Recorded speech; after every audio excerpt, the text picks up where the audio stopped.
Welcome back to my channel Sikha educational and technical classes. So friends, आज के video में मैं आपके लिए most important topic black body radiation को लेकर लाई हूँ।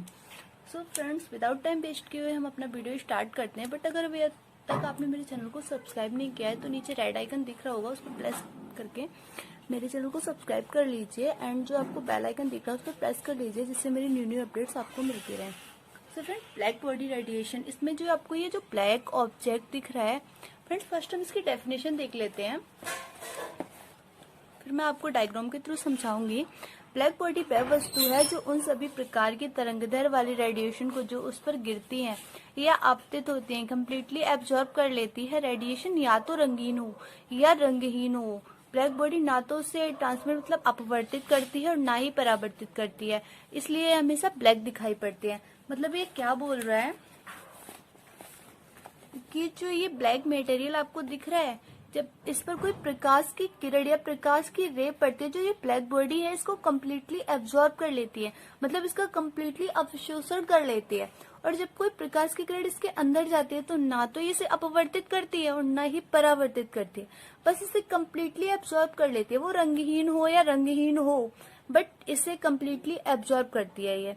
यही कारण है कि हमेशा ब्लैक दिखाई देते हैं। अगर एग्जाम में ये क्वेश्चन आए तो पहले आप इसकी डेफिनेशन लिख लेना और इस स्ट्रक्चर को बिल्कुल मत बनाना। ये जस्ट मैंने आपको समझाने के थ्रू बनाया, ये एग्जाम के लिए नहीं है।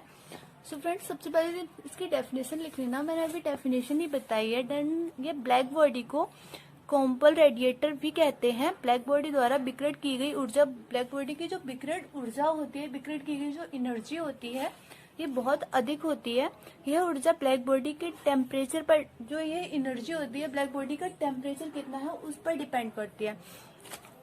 सो फ्रेंड्स, अब ये हमारा जो ब्लैक बॉडी था उसको हमने क्लियर कर लिया। देन अब हम इसे डायग्राम के थ्रू समझते हैं। किसी निश्चित तापमान पर श्याम द्वारा उत्सर्जित विकिरण का, श्याम धातु द्वारा उत्सर्जित जो विकिरण होती है उसका स्पेक्ट्रम, मतलब किसी पर्टिकुलर टेम्परेचर पर जो ये ब्लैक बॉडी के द्वारा ब्लैक विकिरण उत्सर्जित कर रही है उसका स्पेक्ट्रम। आखिर ब्लैक बॉडी का स्पेक्ट्रम निकलता कैसे है? तो फ्रेंड्स, कैसे निकलता है इसका स्पेक्ट्रम, मैं आपको एक फोटो दिखा रही हूँ। आई होप गाइड्स आपको फोटो दिख रहा होगा।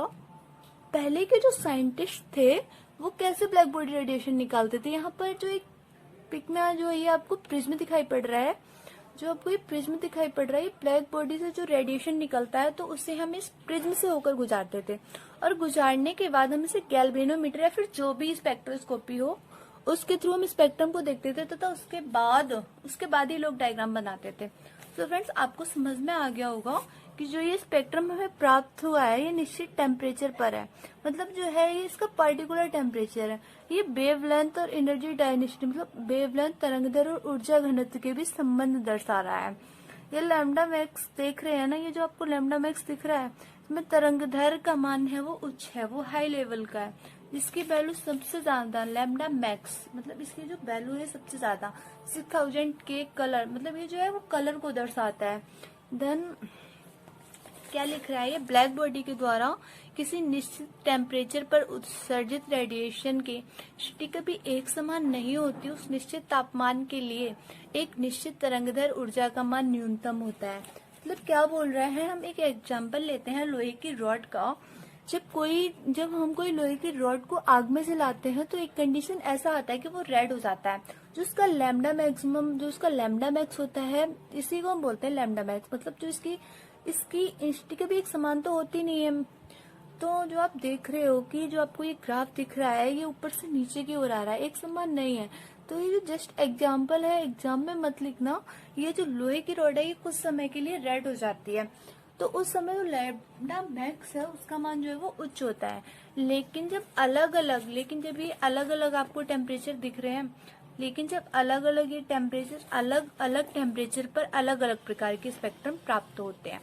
जो आपको इसका अलग अलग टेम्परेचर दिख रहा है तो हमें अलग अलग स्पेक्ट्रम प्राप्त होंगे। ये एक टेम्परेचर के लिए, ये विभिन्न टेम्परेचर के लिए, मतलब ये एक टेम्परेचर के लिए है और ये विभिन्न टेम्परेचर के लिए। बाकी ये विथ वेवलेंथ और एनर्जी डेंसिटी, मतलब तरंगदैर्घ्य और ऊर्जा घनत्व में संबंध दर्शा रहा है, और ये भी तरंगदैर्घ्य और ऊर्जा घनत्व में संबंध दर्शा रहा है। मतलब मैंने आपको ये पहले ही पॉइंट में बता दिया था कि यह ऊर्जा ब्लैक बॉडी के टेम्परेचर पर डिपेंड करती है। मतलब ये जो एनर्जी होती है ये ब्लैक बॉडी के टेम्परेचर पर डिपेंड करती है। श्याम धातु के द्वारा उत्सर्जित टोटल एनर्जी उस धातु के टेम्परेचर के अनुसार भिन्न भिन्न होती है।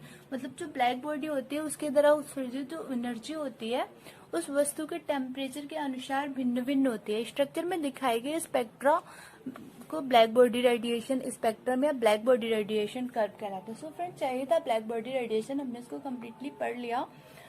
सो फ्रेंड्स, एग्जाम में से कम्प्लीटली तैयार करके जाना और ये वाला डायग्राम जरूर बना के आना।